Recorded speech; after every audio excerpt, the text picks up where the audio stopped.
Hello, everyone, and welcome to the Biohacking Beauty podcast, your trusted source for all things skin rejuvenation and anti-aging, brought to you by the innovative team at Young Goose Skincare.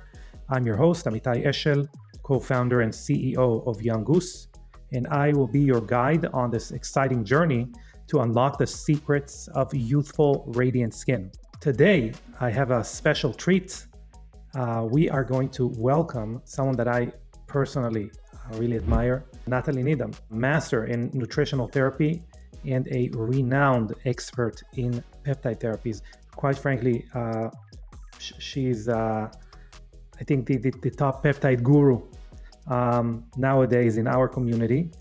Nathalie's insights are going to shed light on the intricacies of skin health and how we can approach beauty from from an enhanced standpoint. We're going to talk a lot about different ways that we can biohack our beauty. So stay tuned. It's going to be a beautiful episode. Before we dive into our conversation today, I first want to share a review from one of our valued Biohacking Beauty listeners. Someone with a username I cannot pronounce, but a very nice person, said, "Love this podcast. I recently started listening to this podcast. Great questions are asked. The guests are interesting and the conversations are very educational.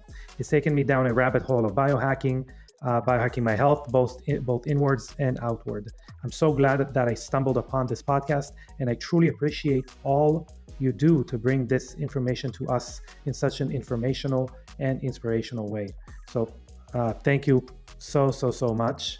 This kind of feedback truly warms our hearts and keeps us motivated to bring you the best content in the world of biohacking beauty. If you haven't done so already, we would greatly appreciate it if you could take 2 seconds out of your day to leave a rating and review on Apple Podcasts or anywhere else you're listening to this. Even a one-word review would be amazing. Your rating and reviews greatly help with the growth of this podcast, which obviously helps us educate more people. So, as I said, I'm very excited for you all to listen to today's episode. Get ready to be inspired as we dive into the world of peptides and, I would say, biohacking really your health, wellness, and skin, and how we use these powerful molecules to revolutionize our health. We obviously use a lot of them in our Young Goose skincare products. So this is an amazing synergy that we've created today. Enjoy, everyone. All right, Nat, welcome to the second iteration of the Nathalie Niddam on the Biohacking Beauty podcast. Very excited to have you here. Very excited to be here, especially in person. In person, I don't know. I really prefer podcasts in person. It's a very different experience, I feel like. I agree. I mean, it doesn't happen very often, at least not in my space, in my world, but it is a treat whenever we get to... I feel like COVID basically has opened the door, like it legitimized kind of long distance podcasts. I don't know if it was... Well, I mean, I think from a practical perspective, you're recording podcasts every week, right? Yeah. So it's not practical unless you have a private jet, you're flying. Yeah, exactly. And you're flying people in from wherever they are. But until we get to that stage, I think we're... Or unless you're doing some local podcasting. Yeah. Yeah. Actually, a lot has transpired since you were here last time. I mentioned it in our failed recording from before, but you are only the second person aside from Anastasia that comes here, that laps the podcast, that comes. That's amazing. Time. Well, thank you. And obviously you're one of my favorite people in the world, outside of the confinements of podcasting as well. So who but you? It's my pleasure, my honor, and the feeling is mutual. Yeah, 100%. Well, there's something that I'm doing quite recently, and this is trying to get like the origin of how you got into the space, and something I ask a lot. And again, we have one failed recording, so that's the second time I ask you. But there are kind of predominantly two types of people who are in the space. Ones that had some kind of medical challenge, they overcame it with biohacking, with health optimization, with whatever that is. And now they are on a mission. Now they're interested. They're on a mission to share it with the world, and it became an active part of their life. The second ones are psychopaths like myself that are just like very into this for whatever reason, and are just drawn to it for no inexplicable reasons. So, which ones do you find yourself? I think I'm somewhere in between. Mm-hmm. I can't say that I particularly I didn't have an intractable health issue that I was dealing with. So, you've got people with, whether it's gut or autoimmune or Lyme or some combination, Or Freddie with cancer. I mean, whatever, right? And whose journey brings them to a place where this is what they want to do. They want to help other people kind of move through their own health challenges. Yeah. I think for me, if I think of, I've always been interested in the human body and in science. Like, that's always been my thing.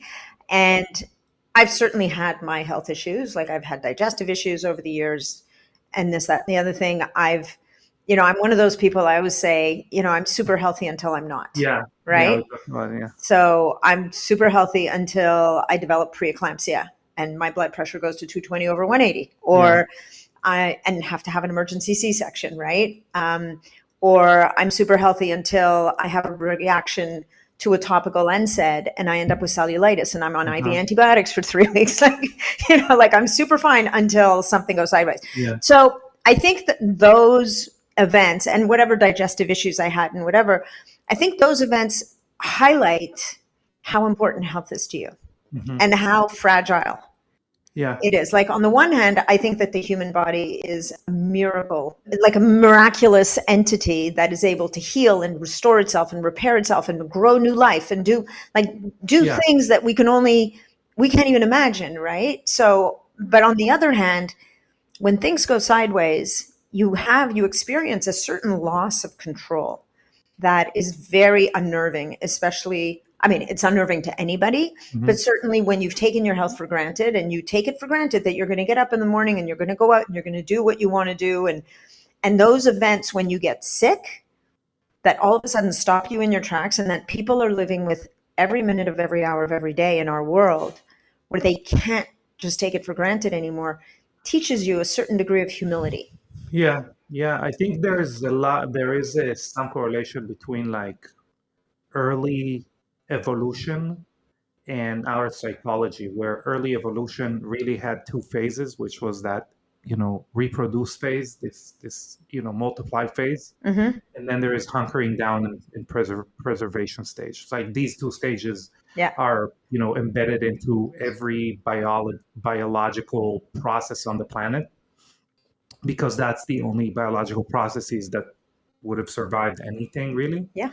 And I think it is embedded in our psychology as well, where it's either we are, even if it's negative, we're dealing with the repercussion of prosperity, which is, I have goals that I'm not achieving, or I am achieving, I'm celebrating, I'm going away from pain and towards pleasure, whatever that is. And then there's the other part. It's like things are not going well, and all I want to do is like survive. And obviously also mentally, like we can talk about like mental health and physical health. There's a lot of that binary, pendulum swing, if you would. For sure. Yeah. Absolutely. And so I think that, for me, certainly those experiences, and even watching, another thing that I remember kind of moving, I studied physiology when I was in university. I moved away from science through most of my professional career, and then came back to it later in life. And I never lost the fascination with it. And I never lost the belief that our bodies are able to heal. But at the same time, I would look around me and I would see in my family, these what we now know in many cases are avoidable chronic health issues developing, right? So there's type 2 diabetes, there's arthritis, there's late onset dementia, like there's all of these different issues, even colon cancer, things like this. And looking at it going, well, wait a minute, like there's nothing like looking at your family to see where you're going, right? Because versions of you of some sort. versions of yourself, and both inherited traits, but we know that genetics isn't all of it, of course. But even we inherit our lifestyle from our family. We inherit the way that we eat, the way that we are, the way that we move through the world. Yeah. And so kind of thinking that, well, wait a minute, I don't think I have to go that route. How am I going to avoid this? Yeah. Right. And then the other thing that I kind of joke about a little bit is I come from a family where food's very important. We think about our next meal while we're finishing the current meal. And, my husband jokes because he's, there's two kinds of people in the world, people who eat to live and people who live to eat. And so, and he eats to live because he needs to.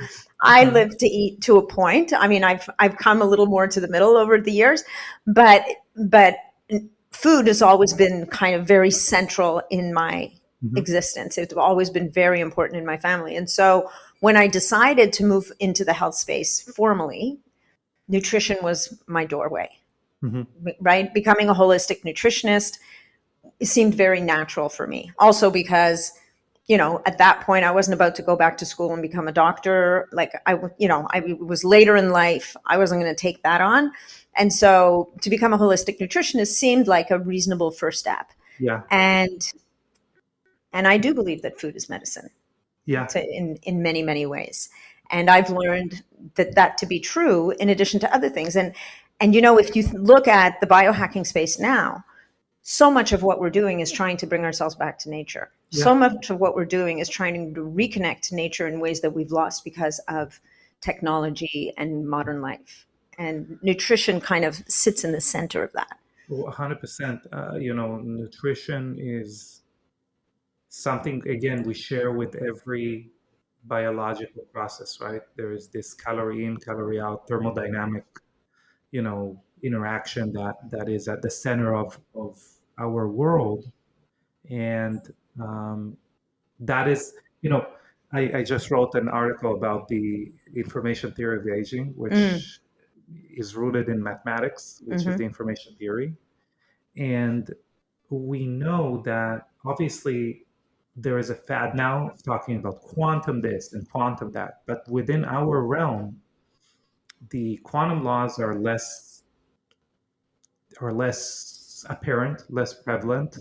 What is more prevalent is the laws of thermodynamics, right? Like energy creation and movement, and this is the governing laws of biology. And a lot of what we think of when we think of like, fill in the blanks of crazy scientists talking about like Ray Kurzweil type stuff, like we're going to live until 800 years. A lot of it comes down to, okay, how do we convert an energy source, right? We're going to download ourselves to the computer or upload or whatever.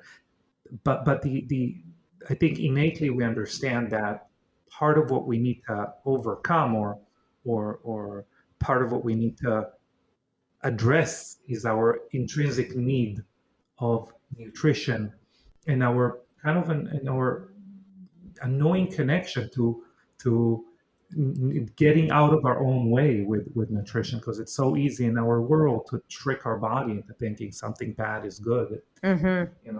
Well, there's an entire industry that's devoted itself to tricking our body into thinking that something bad is good. And I think that, the nutrition goes beyond thermodynamics in the sense that food is information to your body. Yeah.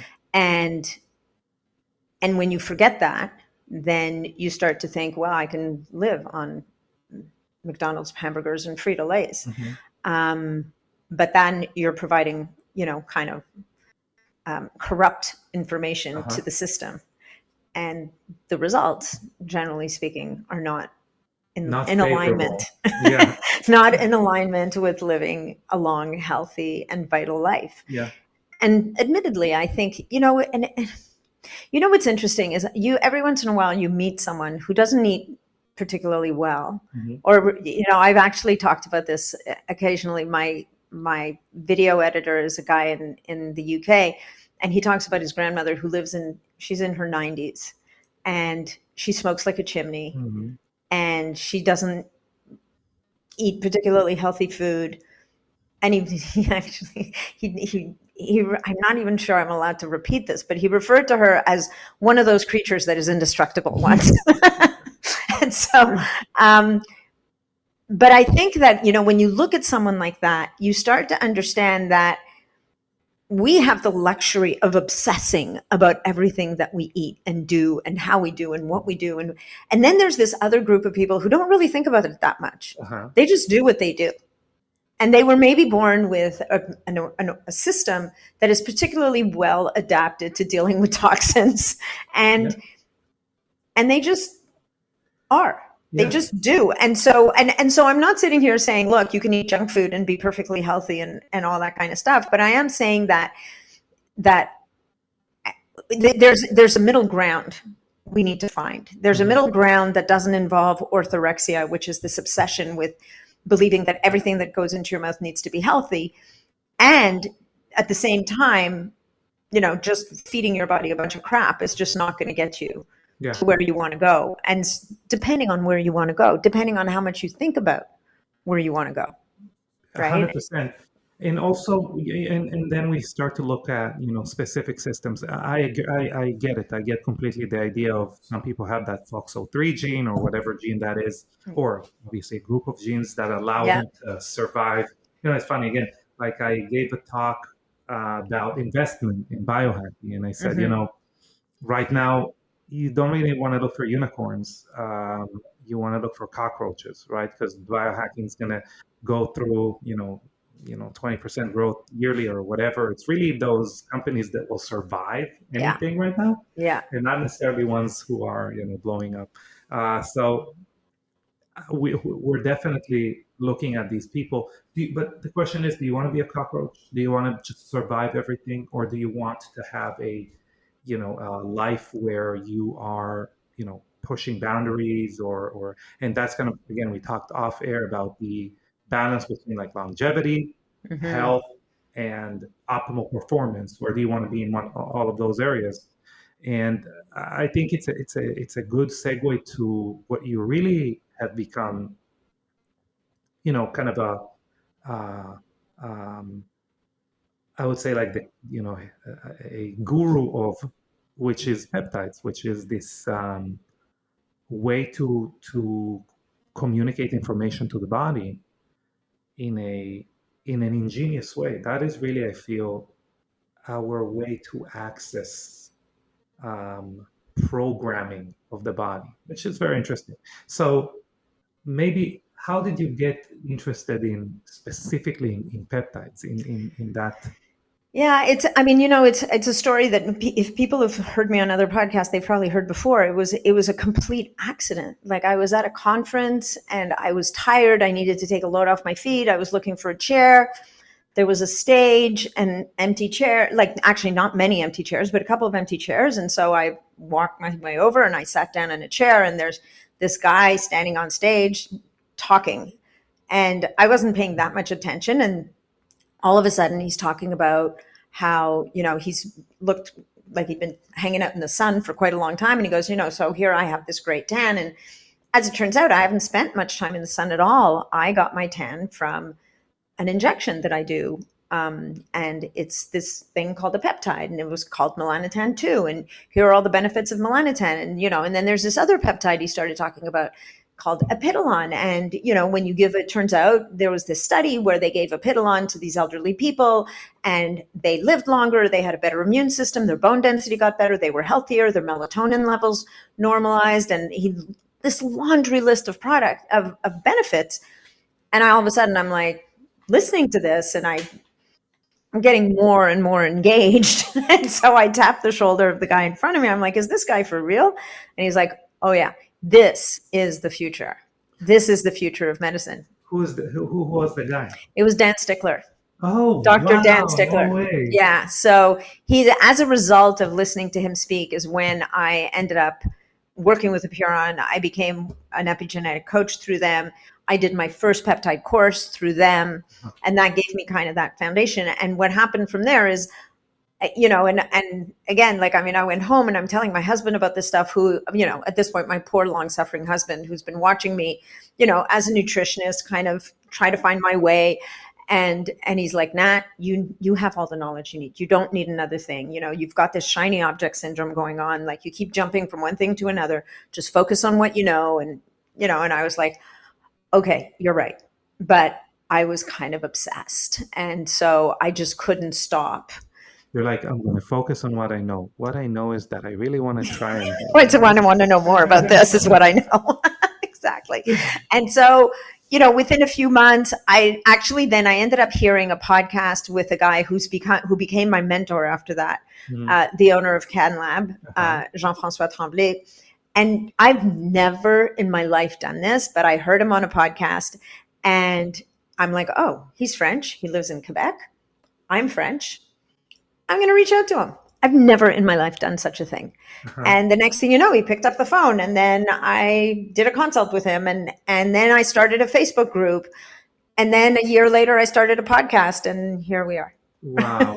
That's the kind of condensed version of. Well, when was that? What year was that? Oh, I'm going to say it must have been 2019. In the spring of 2019, maybe 2018, but I think it was the conference was the now defunct Paleo FX in Austin I think it was in April, and things went really fast after that. It just kind of snowballed. Like the last great Paleo FX. The last great, and I will say that since then, my husband has now conceded that maybe my instincts were right. Oh, nice. Yes. He's now conceded that, oh, okay, well, maybe that was a good idea. I think it's a good time to concede.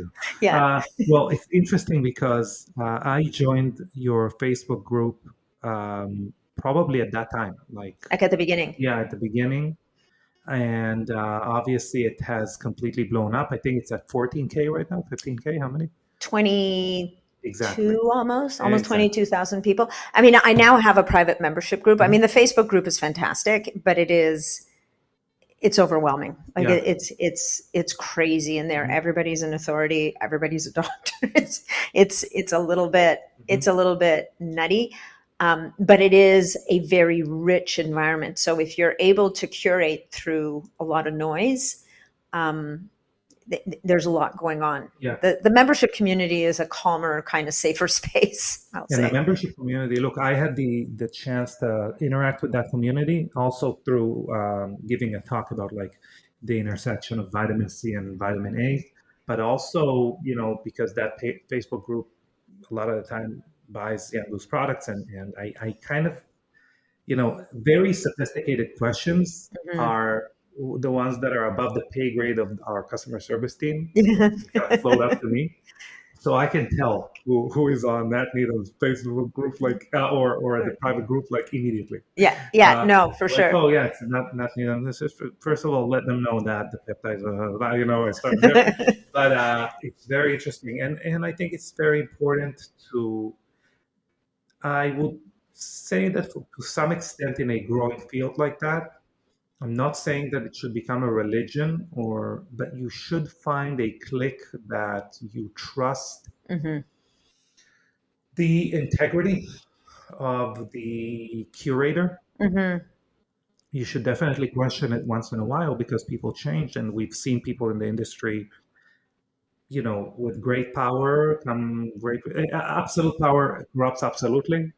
Someone said it before, and so you should question 100% that curator, but there is too much information. Like and also we learn from each other, right? Like, I mean, and I think that's it's funny, as soon as people have to pay to get into a community, it separates out a lot of it gets rid of a lot of noise, even if it's not a lot. And so as a result, we have a group of people that are there are other practitioners, there's all kinds of people in that community, but everybody's got a common goal and everybody's sharing and learning together. And I'm honored to be the curator of the group, but I learn from them every day, and hopefully I'm able to share information with them that teaches them something.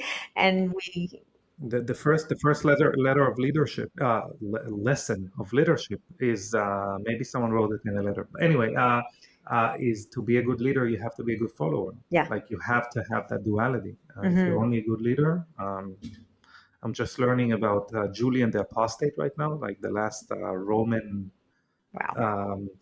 Augustus that was a pagan, and he was like the best leader ever until he needed to listen and be a follower, and it didn't work out that well.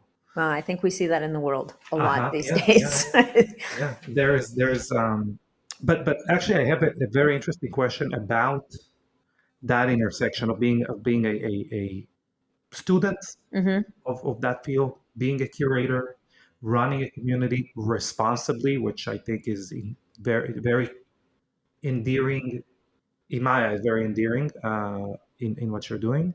We just had the A4M conference, and I actually know that you've attempted to process that information and kind of make it available to hundreds of people and 22,000, but hundreds of people that haven't been there.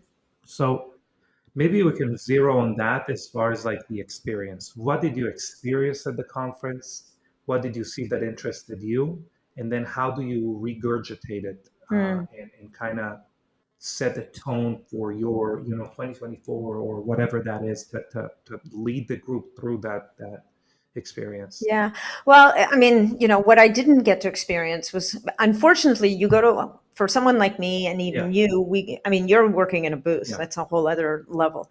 But for me, as an attendee, because of what I do, because of the podcast, I end up in the exhibit hall the entire time. I desperately wanted to go to talks, but I couldn't do both. Yeah, and so basically it's a reunion. And you're running from one place to another.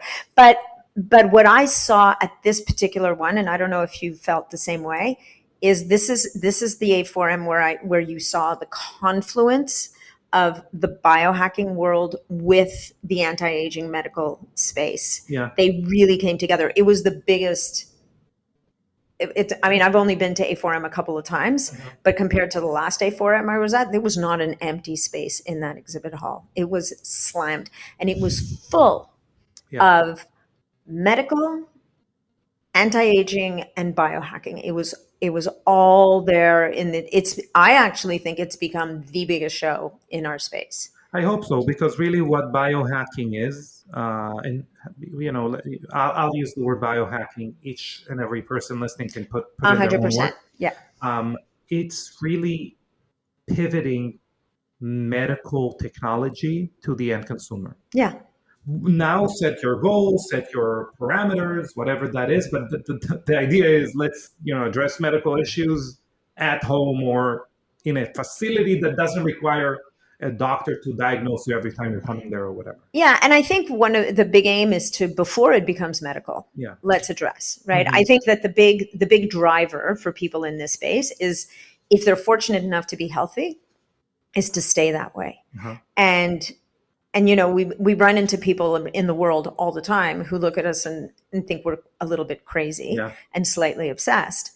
But yet, like the truth of the matter is that if you're not looking at where you're going, you will end up in high blood pressure land or type 2 diabetes land. Like, it's too easy in the world that we exist in right now to abuse our body system so that they become overwhelmed and have to compensate, right? Like, what's high blood pressure? It's a compensation for something. What's unbalanced hormones is the body not able to rebalance itself in a world where it's being overcome by stressors. And so I think that, traditional medicine was developed to help people fix a problem. The space we're in, and even, at A4M, where it's the anti-aging space. And what is anti-aging? It's trying to stay healthy. Yeah, I actually hate the word. I hate anti-aging and biohacking. I get that. What do you think about the word? I think the same way in America, you have the word saving, which actually means discounts. Yes. Now, I feel like the word longevity doesn't actually necessarily mean longevity.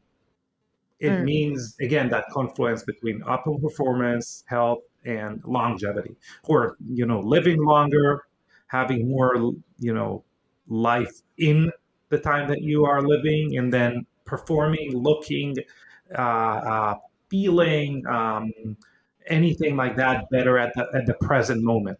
So basically, like the again, what I described right now, resilience, which is like how fast can the turns table, and obviously, like, what's the end of, like, when do we finish that journey, right? So I feel like now it's a heuristic for all of those three as far as longevity is concerned. Looking at, your scope, or looking at what you're interested in, what are some of the tools that you find yourself talking, in your private group, or about optimal performance? Does it come up? I know it comes up because one of the things that we look at optimal performance is how we look. But what are some of the things that you're asked as far as like optimal performance in your Yeah, it's funny, the aesthetic piece of it is it's a particularly prickly subject, right? And at A4M, you're walking those lines because you've got people offering aesthetic procedures and all kinds of interventions, and we individually as people have to have a very important decision to make right now: is how far down that road are we going to go, and do we want to fight? How much do we want to invest in that fight against the physical changes, aesthetic changes? And I'm not talking about functional particularly, right? For sure, yeah. And so actually, a lot of the times it's like anti-functional. Like if we're doing aesthetic, like if you're doing a bunch of Botox, laser, radio frequency, fillers, within those, probably radio frequency is the least functional because it literally destroys the mechanisms, the mechanisms of movement, because you're creating scarring. So you're literally paralyzing, but also creating an inability of fascia and of layers to glide over each other. Yeah, so that's anti-functional. That's anti-performance. And it's anti. So I think that, I mean, I actually don't really fully remember the question, but I think that for me, you have to define what each one of these things means to you, right? So longevity for me is living, of course, a long life, a long and healthy life, right? And I want to be vibrant. I want to be independent. I want to be as pain-free as possible. Like I desire, this is the package I would like. And frankly, I'm the last end of the baby boomer generation. And we're known as the generation that wants to have it all. And so, yeah, you're right. I don't want to look like a raisin. I do want to feel good, and I do want to live a really long time. And what is optimal performance? Well, we have to define this. And for me, optimal performance is that I can maintain a sharp mind and that I am physically able to move through the world in comfortably. And now, do I want to, how much am I willing to invest so that I look as good in a bikini now as I did 20 or 30 years ago?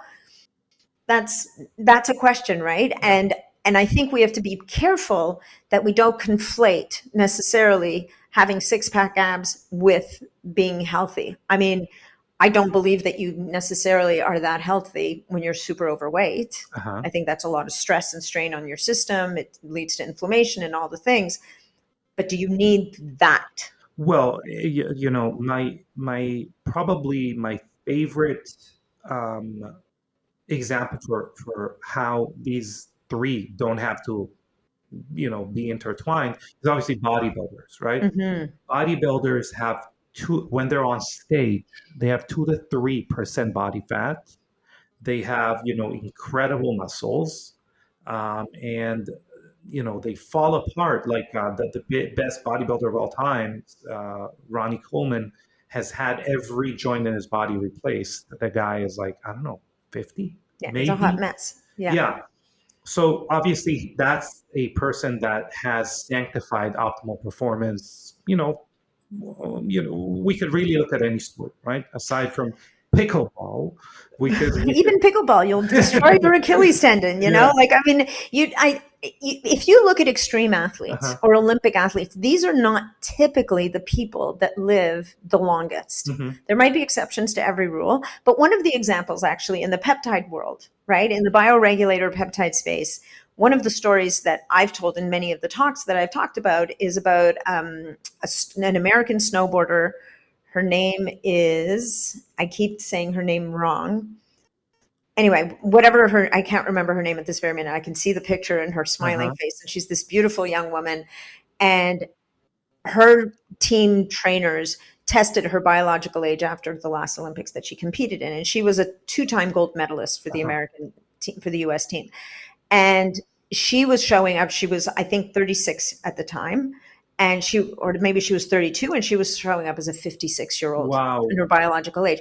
These are the stresses and strains of training. And at that time, they somehow got in touch with Dr. Bill Lawrence, who works with bioregulator peptides to help to reverse biological age. And they were able, over the course of a couple of years, to reverse her biological age back to her actual chronological age.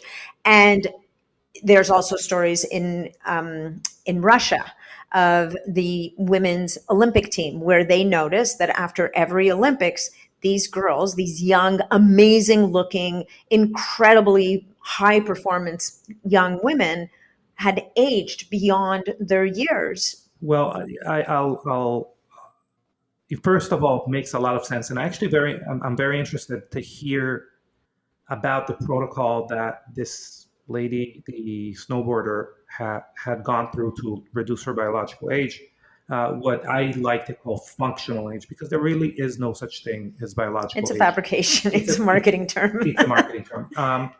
But to give you an example from, the world of, if we really narrow it down to specific peptides, we know that peptides need to be,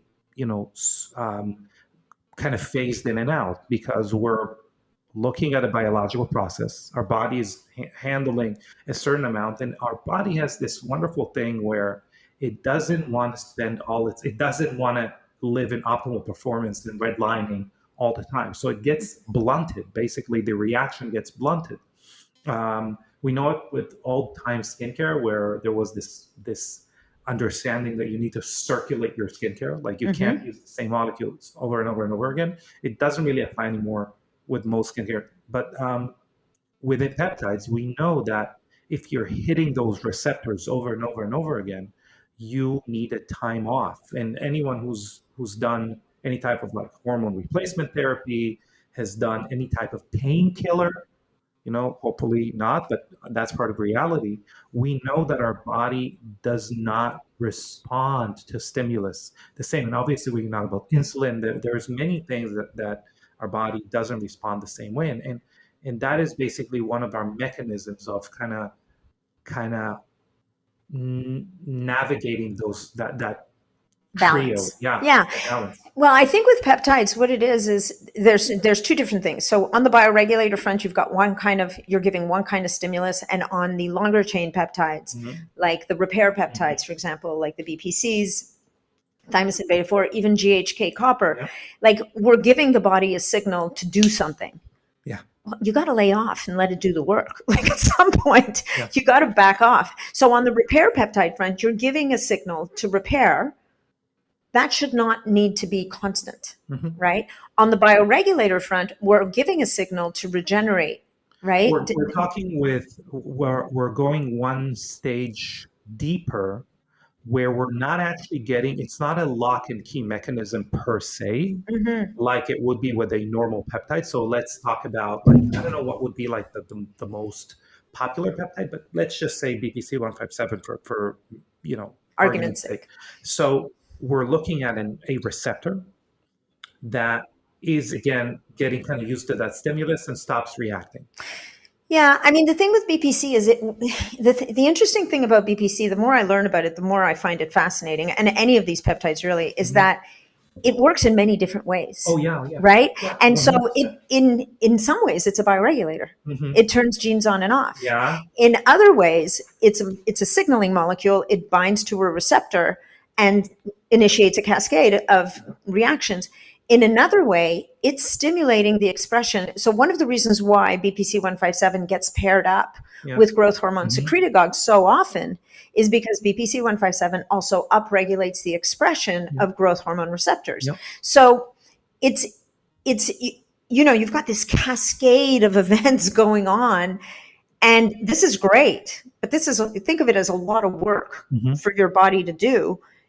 You got to back off. I think you need to quiet the noise at some point and let things. Well, that's actually, first of all, you're raising a great point, and just to kind of close off, because we have the wonderful trait of never finishing a conversation and just starting another one.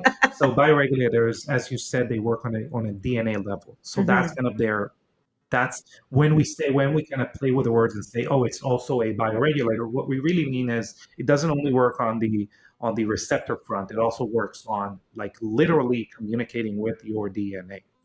So, but to your point, if we talk about the skin, because a lot of people are here because that's what their point of interest is. We know that senescent cells, or cells that are accumulating during aging, which are also just a sign of aging. So we can think of other signs that are, again, like are kind of gathering around them. The more we demand cellular turnover, the more we have them.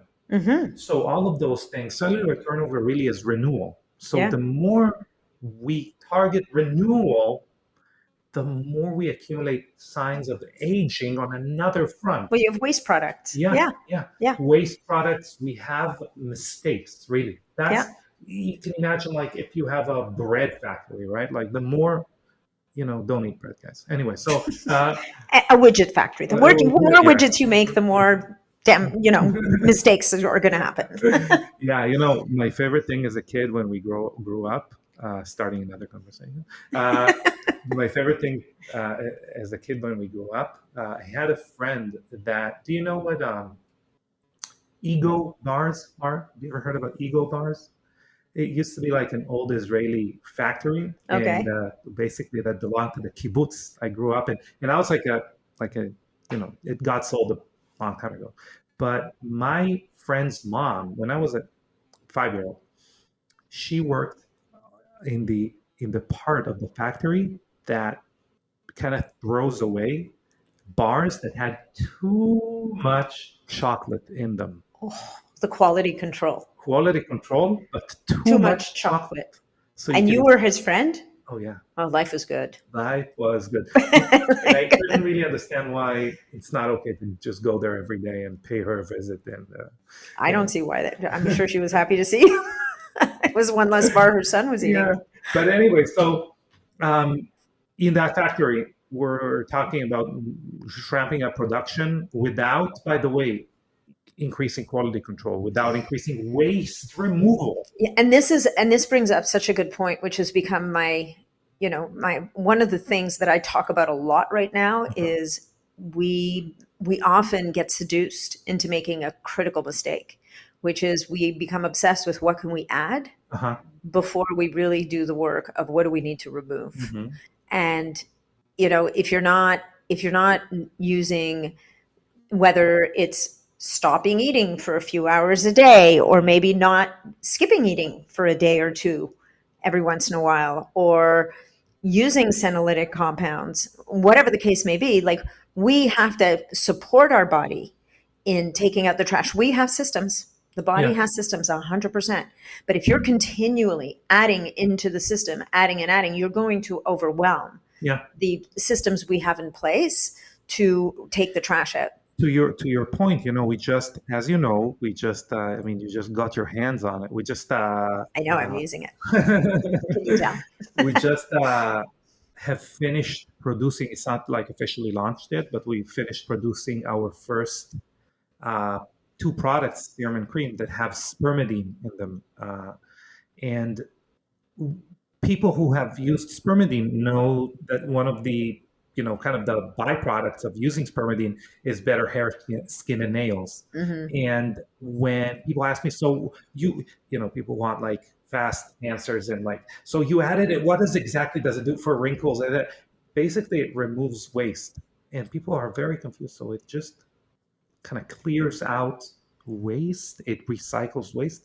Why do I want it if I'm interested in laxity or wrinkles or pigmentation? And a lot of the things that we need to do as adults, really, as suboptimal people, is getting out of the way. There are ways. So for example, let's say someone has like, they want to fix their gut because they want better skin, right? That's their whatever. We first of all need to fix like leaky gut and stuff like that, getting inflammation and things that aren't supposed to be in the body. Fixing that's not necessarily going to improve your skin. It's just not going to be in the way of a skin improvement. If later on you want to visit like, how do we kind of improve the skin through the gut, we'll visit it like later when we've kind of fixed everything that is in the way, and then we can choose like avenues to improve the skin. But it's not one and the same. And every system almost is like that. We know, like mitochondrial dysfunction, like senescence, whatever that is. All of those hallmarks of poor health and aging, are not improvement and maintenance. Almost like are not one and the same. Yeah. No, well, it's funny you mentioned that, because spermidine is one of those compounds, as you say, that addresses in some way, shape, or form all 12 of the hallmarks of aging.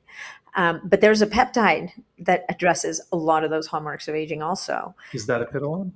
No, it's GHK. Oh, yeah. So GHK-CU, not only does it, because we think of GHK copper peptide as the skin peptide. But, before, because we were going to be talking, I'm like, oh, I got to brush up on my stuff. So I got to go study. I was at my brother's house last night. They're all watching football and I'm on my computer. My sister-in-law's, what are you doing? I'm like, oh, I'm preparing for a podcast tomorrow. She's like, you're kidding me. I'm like, no, actually, this is what I do. What I'm doing, I'm looking at compounds that all of these football players are actually using, but you go ahead and. Well, and I'm trying to tell, and she's not that interested in what I have to say. So, I mean, she is, but to a point. Anyway, so I'm looking at GHK copper. This podcast. No. I don't know, maybe, but I don't think so. Anyway, so I'm looking at GHK copper, and GHK-CU is the skin peptide. Everybody talks about it, but GHK-CU, like, talk about a bioregulator, like, and one thing I'll say, you mentioned that we talked about BPC 157 switching genes on and off. It does that through chemical messengers. It doesn't itself turn off the genes. But with the bioregulators, because they're so tiny, they get into the nucleus of the cell and they physically flip those genes on and off. GHK is only 3 amino acids. So it legit gets in there. But it flips, I think it's like somewhere between 1,000 or 4,000 genes back to their youth settings. And it's not just about skin. GHK copper also fixes the gut. Like when it fixes skin, it doesn't just say, I'm just going to fix this. It fixes that entity throughout the body, including bone, including the gut, including all the bits and bobs. It's actually quite amazing. Even lungs, it's anti-fibrotic. It's ridiculous. Well, you mentioned a great word, which is anti-fibrotic, which is part of the way that any elastic tissue in the body heals itself suboptimally as we grow older. Right now I'm having this replacement of a tooth. I used to have a crown, and obviously part of my kind of biohacking health optimization journey is getting metals out of my mouth. So I'm having this biological dentist replace it with a like ceramic implant. Awesome.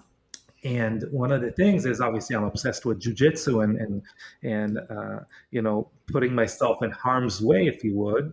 And I cannot do it for a while, because if that thing moves around a little bit, the healing process becomes fibrotic. it becomes instead You of need to take GHK copper while you're doing it. yeah, I need to take GHK copper and BPC 157 and And thymosin beta 4 and stem regen and all the things. exactly. And let's see what else. And bone marrow and bone supplement, which I take MK supplements, great company. Yeah. Anyway, and what else? And I take Adapt Naturals omega-3, which has also like black seed. Black seed oil. Black seed oil and turmeric. Anyway, but the bottom line is that we need to kind of have things that are resisting the body's inclination to build fibrous. Yeah, I mean the body. Scaffolding. Exactly. I mean the body doesn't care, right? All it knows is there's a wound, got to fix it, and it's not. And we got to fix it fast. Why? Because if you think from an ancestral perspective, there's no time for downtime. You don't have 6 weeks to sit and heal. The lions are not going to be wait and go, oh no, we can't eat that one because it's fixing itself. Like there's, as a matter of fact, this is an opportunity. This is an opportunity. It can't run. Yay. Easy meal. So the body's job is to fix us as fast as humanly possible. And that's just slapping together. And it's really good at that. Yeah. We, once again, have amped up. We've raised the bar. We've said, yeah. We want to fix, but we want to fix well. I don't want a bunch of scar tissue in my shoulder. I don't want a bunch of scar tissue wherever it is. I want you to take the time to realign the fibers nicely so that it looks just like it did before and functions just like it did before. And to the body, it's like, who cares what you look like?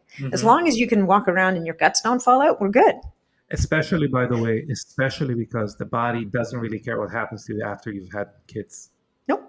Well, it's not the body, Mother Nature. Your body cares. The body's built to survive. Yeah. Mother Nature could care less. Mother Nature's like, and she'll keep us around for a while to take care of the next generation of young ones. And then it's like, make room for the next. 100%. But going back to like GHK-CU, by the way, I was not a big believer in GHK-CU in skincare because it didn't really do a great job sticking around. It didn't do a good job. It didn't have good affinity to the skin for many different reasons, but because peptides in general are notorious for being like unstable and easily broken, and they don't stick around long, right? Like your body doesn't need them for a long time. It needs the message and then it's done with it. Yeah. And when we talk about like benefits to the skin, we have that dichotomy, which we have to have pretty low percentages because you need to apply it every day. And we want you to, again, like we don't want, maybe in the future, but for now, we don't want a product that you're going to use for a month and never use again for the most part. So we need to keep it under a certain amount so it doesn't shut off your receptors. And the other thing is that we can't have that low amount if it doesn't stick around where you want it to stick around because it's so small, gets into your body, travels around. That doesn't do any good for that specific wrinkle or whatever. No, because the body prioritizes. Yes. Right. So your wrinkle is actually fairly low on the list of priorities. But you know what you can do. What you can do, and I know you know this, is one thing I've started to do is, and it's actually at home, so it's not super invasive, but kind of low level microneedling. And that's just enough to cause, so basically you're creating a micro trauma at that spot to give the incentive to the compounds, whatever they may be, to apply themselves to this problem. Actually, I don't know if it exists in Canada. Yeah. I believe it does, but first of all, there are a few great companies. Even like a $30 derma roller is great, but Dermapen, which is like the holy grail of microneedling, professional pens, actually just came out like a year ago with a at-home version. And I don't use a pen. I use a little stamp. Yeah. The stamp is great. By the way, the stamp is a little bit better because the angle of the needles is in zenith, is in 90%. Oh, no kidding. Where when you use a roller, it kind of, I feel like it would drag and rip a little bit. It creates a movement. Just anyone who's listening, just imagine a movement of a roller. So the needle kind of changes the angle a little bit while it's on your skin. Yeah. Especially if we kind of get used to it a little bit and move it faster, we don't align. Imagine like you playing Jenga. I suck at Jenga. Okay, so. A lot of the times it seems like I can move the piece pretty well, but then my fingers decide that they want to jiggle and wiggle a little bit more, and then I drop the whole thing. So even if you think you're doing it like really well, maybe you're also rotating it in an angle. Yeah. So the stamp is great. Yeah. The Derma pen, the one I'm talking about, and again, there are actually other companies. I just, that's one that I know is a pretty good brand. Is that kind of a stamp, but a mechanized one? Yeah, so it's not up to you to decide how deep you go. Yeah, it's up to you. Takes the decision away from you. Yeah, but you still can spend more or less time in a specific area. But this is, I think it's a good brand. And what I would say about all of those, though, is that because we're at home and one of the most important thing is like sanitation, is putting them in alcohol or like in your ozone water or whatever. Yeah, well, the nice thing about the stamp, the one that I use, is the head is disposable. You only use it once. Amazing. Right? Yeah. So it takes that whole piece out of play as well. Wow. Even dulling of needles, like it's a one and done. Right. It takes a while to prime them. Anyway, they're cool products. I can give you the link if you want. You can post it in the show notes. Yeah, let's do it. Yeah, for sure. So this is a great point you're raising, which is the point of communicating with the body where we want repair to happen. And again, talking about that duality between communication and static noise, we need to take care of like chronic inflammation, because what we're doing really is inflammation. The cat is out of the bag. Okay, this is controlled inflammation, but because we don't want chronic inflammation, which is like static noise, we need our gut to work correctly. So we need to take all those. We need good sleep. We need anti-inflammatory diet. We need to move our body for the lymphatic drainage to move correctly, the lymphatic system. So all of those things need to be in order, and then obviously we can do our little derma stamp or whatever. Well, to bring attention to the problem we want to solve. But if you were to do a GHK copper injection, let's say, then your body's going to decide what needs attention now. Yeah. And it may or may not align with what you think your goals should be, but I can promise you that whatever your body thinks is the priority should be the priority. Because if it's your gut that's dysfunctional, then that's job one. If it's your brain that's dysfunctional, that's job one. If it's your lungs that have a problem, that's job one. Then we're going to move down to musculoskeletal. If there's tissue or tendons or ligaments or whatever, that's hierarchy number two. The aesthetics is, your body will almost never get to the aesthetics, or rarely, because we almost never have solved all the other problems. Yeah. Right? I agree. And these things are so connected. There is a reason most high-level endurance athletes have struggled with IBS. Yeah. Right? There's not enough resources left. Exactly. Yeah. We're depleting the same kind of elastic resources of the body. Let's talk a little bit about, before I forget, let's talk a little bit about this lady who used peptides, many bioregulator peptides to kind of wind back her biological age.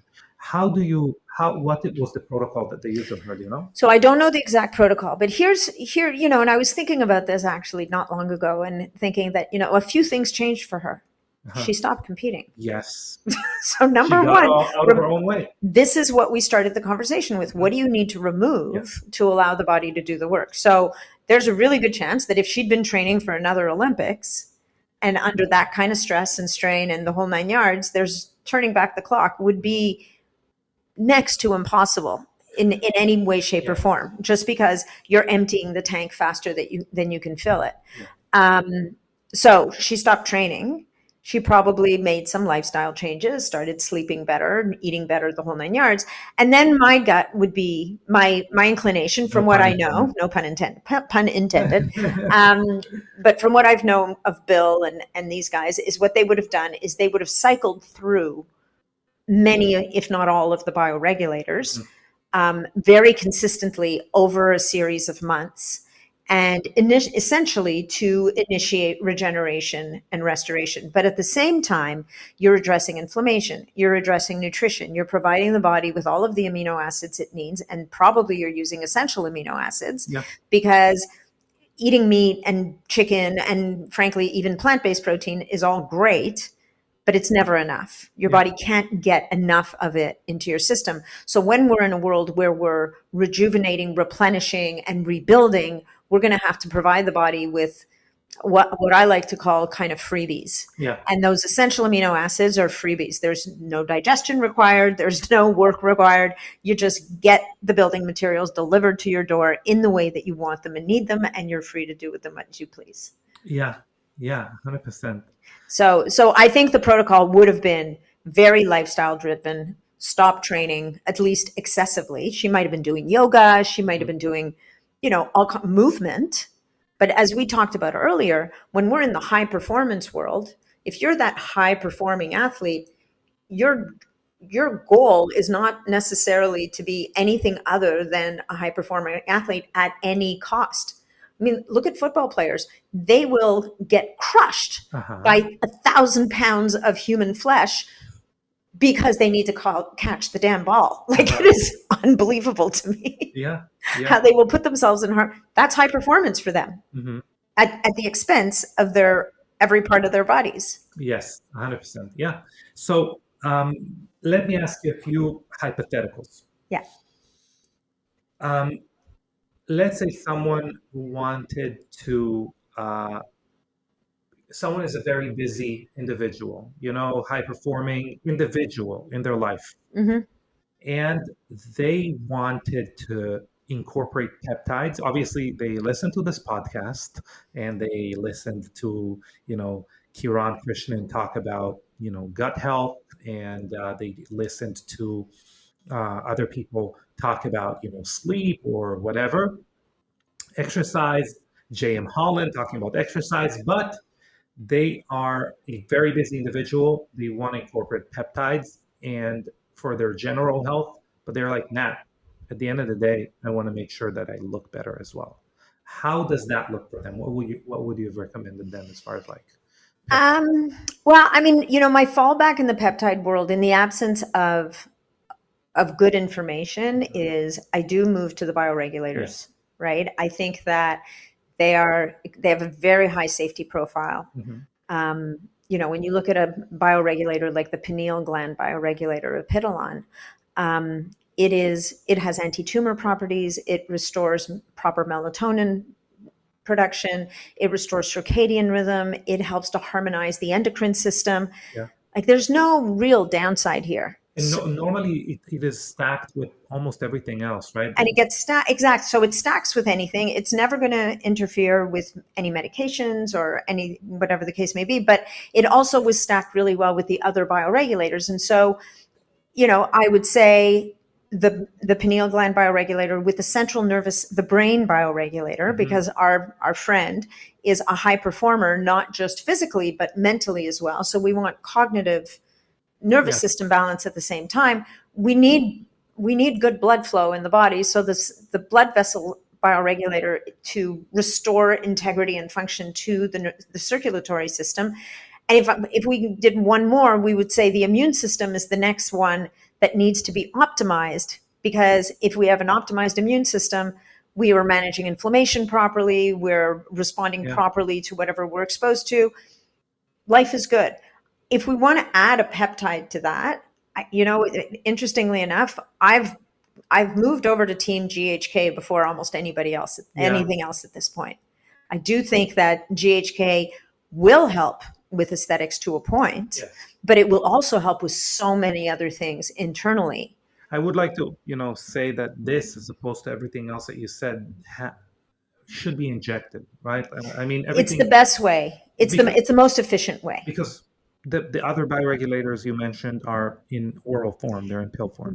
So you can do both, right? So there's two ways. And I mean, we're in tricky times right now. We've got the governing bodies that have gotten are wading into the space saying, well, hold on. We don't believe there's enough information out there to claim that these are safe. Yeah. I think part of that message, we prefer opiates because we've studied those and we know they're going to make a mess, but at least we understand that. But it's maybe another way of saying that the industry that is in charge of delivering these things to us haven't gotten their arms around them yet. I don't know. I mean, I'm not a big conspiracy person, but at the end of the day, they're very uncomfortable with this space, which is unfortunate because it's helped a lot of people. And particularly on the bioregulator, I don't know how Apidolon ever ended up on their list. I don't know how they even knew about it. It's like it's so kind of under the radar. But of all the bioregulators, it's the only one. Yeah. So the good news is, guys, that all the other ones are not on the list. But injection is always going to be the most efficient. But when you're injecting a bioregulator, and there are also now sublingual sprays that you can get because they're so small, they can get into the body in a multitude of different ways, which is really remarkable, right? So that space under your tongue is full of blood vessels. It's very porous. So this is why, you can hold a supplement down there. And depending on the supplement, if it's not over 400 Daltons or whatever the size is, it'll get into the bloodstream. It bypasses digestion. Life is good. In any event, going back to the bioregulators, the synthetic bioregulator, which is essentially when they've taken that little amino acid chain and reproduced it in a lab, is the most efficient way to administer it is by subcutaneous injection, and then you've got the sublingual drops. You also have the option of getting your bioregulators in capsule form, and these typically are an extract of the tissue, gland, or organ from an animal that's been highly processed to the point where there's no proteins from the animal left anymore. All that you're left with is the bioregulators and probably some other cofactors at the same time. So in many ways, it's a little bit more of a more complete picture. It's not as rich, I'll say. It's the most refined oral form. The less refined oral form that is a bit more, it's just got more stuff in it, would be your desiccated organs, right? So if you're someone who uses the Heart and Soil or ancestral supplements, or even there's a couple of professional supplement brands that have desiccated organs in their supplements, you're getting bioregulator peptide in there, but you're also getting lots of other stuff. Right? So it's not quite as concentrated. So we're saying kind of a zoom out version would be desiccated organs. Zoom in version of an oral would be those kind of highly refined supplements that are kind of refined out of desiccated organs. And then we have the kind of pure version, which is the injected version. Correct. And then the zoom out even further is eating the organs. Oh, yeah. Right? So if you eat liver, if you eat heart, if you eat brain, if you eat tripe, if you eat people who eat sweetbreads like thymus glands, things like that, you're going to get some bioregulator in there. There's a reason why Mother Nature has driven the animal kingdom to eat those bits and bobs first. I wonder, though, how that applies when we cook that. Do you know? They seem to be pretty tough, like very hardy. Like we're talking about 2 to 4 amino acids here, right? And I don't know the answer to your question. Certainly, you've got a lot of people out there who prefer to eat their organs raw, but eating organs in the first place is outside the purview of most people's taste buds and sensibilities. Eating them raw takes it a whole other step. But certainly, the good companies that are desiccating these organs are not cooking them first. They're freeze drying them and dehydrating them. So I think they're probably preserving a lot of it. So now I'll take you to the other extreme, which is obviously. I mean, I think the answer is pretty foreseeable. But let's say someone wanted to kind of drink the Kool-Aid, wanted to really understand everything there is to know, like basically like open the door for that type of control on their biology, how can they kind of access your knowledge in the best way? So we kind of talked about that no nonsense person, that just wants, give me the list of what I need to take tomorrow. I gotta go. So what about the flip side of that? How, someone really wants to invest as much time as they can in that. How do they access your brain? Me? Yeah. So the easiest way right now is to join the membership community in Mighty Networks. And I want to go back to our businessman for one session, for 1 minute. And that is that I focused on 4 or 5 areas that are very important. But if our businessman, let's say he has digestive issues, we're going to focus in also on the bioregulators that address digestion. So that would be like the liver, the pancreas, the stomach. Yeah. If our businessman has had kidney issues that run in his family, let's say, or there's been signs of trouble, we're going to hone it. So with the bioregulators, the ones I talked about were the big, broad strokes health ones. And then we can hone in on different systems. Like for me, I know that in my family, type 2 diabetes runs like crazy. So I do regular cycles of the pancreas bioregulator and the liver and so definitely there's an opportunity to hone in on areas of concern or areas where you feel you might need more support, or you've been a heavy drinker your whole life and you've moved away from that. Well, we're going to give the liver is going to regenerate itself anyway, but what if we gave it a signal to do it a little faster or a little sooner, right? Yeah. So now to answer your other question, the Mighty Networks community is the best way to get access to me right now. I'm not taking a lot of one-on-one coaching clients at the moment, but that will probably change over the next couple of months. But it'll depend on how much travel I do and stuff like that. But that's the short answer. Gotcha. Well, it's a good answer because you combine obviously the capacity for knowledge, which is, it's kind of important.